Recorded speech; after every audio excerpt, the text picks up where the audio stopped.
من القناعات اللي محتاجين كلنا نجددها ونبدأ نصدقها ونغير تفكيرنا تجاهها تقبل الهزيمة.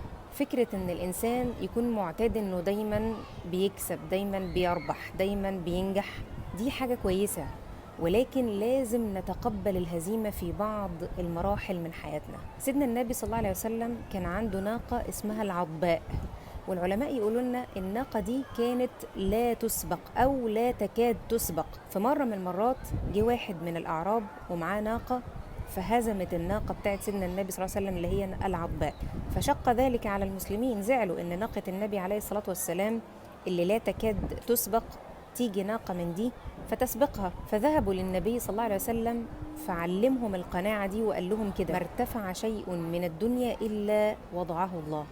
مفيش حاجة بتطلع لفوق قوي إلا ولازم يجيلها وقت وتهزم. مفيش حاجة بترتفع إلا ويجيلها وقت وممكن ما يبقاش ليها حظ من النجاح أو ليها حظ من السباق. تقبل فكرة إن ممكن في مراحل من حياتنا ما نبقاش إحنا الأحسن والأقوى والأنجح والأكثر إبهاراً، لا، في مراحل ممكن نكون الأقل شوية ونبدأ نرتفع تاني، وهكذا.